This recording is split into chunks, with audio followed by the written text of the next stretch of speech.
Welcome to Mr. M Talks. இன்று ஜனவரி 4 2024. இந்த channel share market தகவல்களை நாளுக்கு நாள் புதுப்பிக்கிறது. சரி பார்ப்போம். 1. Reliance industries. ரிலையன்ஸ் இண்டஸ்ட்ரீஸ் துணை நிறுவனமான ரிலையன்ஸ் ஜியோ வயர்லெஸ் சந்தாதாரர் தளத்தில் 39.3% சந்தை பங்கைக் கொண்டுள்ளது. அக்டோபர் 2023 இல் 31.59 லட்சம் பயனர்களைச் சேர்த்தது. ஒரு மாதத்திற்கு முன்பு 34.75 லட்சம் பயனர்கள் சேர்க்கப்பட்டனர். 2. ஜியோ நிதி சேவைகள்.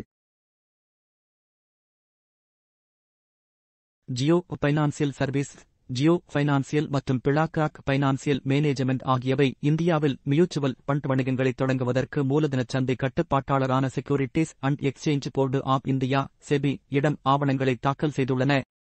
நிறுவனங்கள் கூட்டு முயற்சியாக அக்டோபர் 19 அன்று தங்கள் விண்ணப்பங்களை தாக்கல் செய்து டிசம்பர் 31 வரையிலான பரஸ்பர நிதி விண்ணப்பங்களின் புதுப்பிக்கப்பட்ட பட்டியலை காட்டியதால் கொள்கை ரீதியான ஒப்புதல் ACPI உடன் பரிசீலனையில் உள்ளது.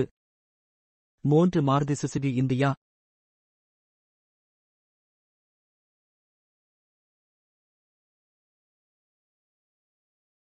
Maruti Suzuki India, Suzuki motor Gujarat, ஏசிஎன்ஜி, மாருதி சுசுகியின் முழுச் சொந்தமான துணை நிறுவனமானது குஜராத் ஜெஸ்டி துறையிடமிருந்து ஜூலை 2017 முதல் ஆகஸ்ட் 2022 வரையிலான காலத்திற்கான தீர்ப்பு ஆணையை பெற்றுள்ளது.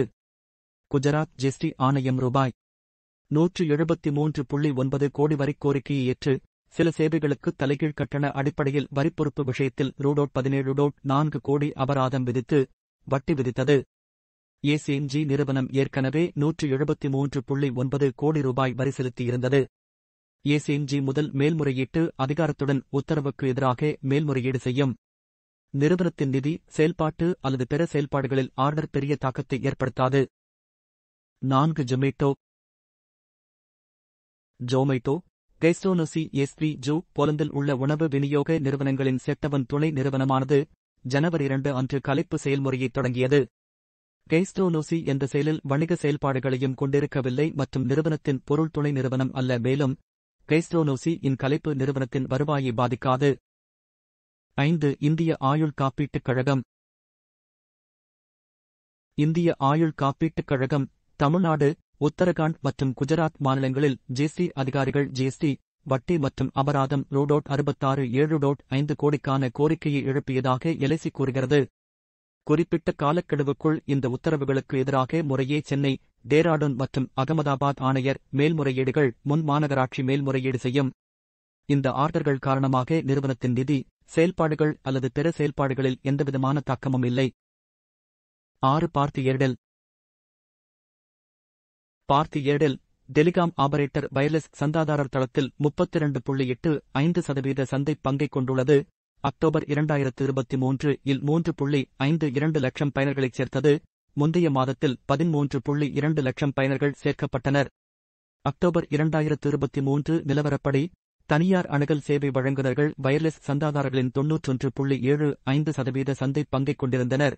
அதேசமயம் பிஎஸ்என்எல் மற்றும் எம்டிஎன்எல் ஆகிய 2 பொதுத்துறை அணுகல் சேவை வழங்குநர்கள் 8.25% சந்தை பங்கைக் கொண்டிருந்தனர். 7. Vodafone idea. வோடபோன் ஐடியா 19.59% சந்தை பங்கைக் கொண்ட தொலைத்தொடர்பு ஆபரேட்டர் 2023 அக்டோபரில் 20.4 லட்சம் பயனர்களின் இழப்பை பதிவு செய்தது. செப்டம்பர் 2023 7.5 லட்சம் பயனர்களை இழந்தது. அக்டோபர் 2023 நிலவரப்படி தனியார் அணுகல் சேவை வழங்குநர்கள் 91.75% சந்தை பங்கைக் கொண்டிருந்தனர்.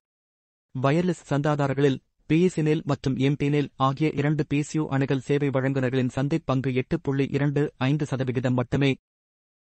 8. LTI Mindtree. LTI Mindtree இச்சேவைகள் நிறுவனம் மகாராஷ்டிரா சரக்கு மற்றும் சேவை வரிச் சட்டத்தின் கீழ் வரிக் கோரிக்கை உத்தரவை சரக்கு மற்றும் சேவை வரித்துறை, மாநில வரித்துணை ஆணையர் அலுவலகம், மும்பையிலிருந்து பெற்றுள்ளது. ஆணையம் ரூபாய் 205.9 கோடி, ரூபாய் 9.1 கோடி அபராதம் மற்றும் வட்டி உட்பட வரிக் கோரிக்கையை எழுப்பியது. Recommendation. 1 by Mahindra & Mahindra, target call of 2005 rupees from Motilal Oswal reference.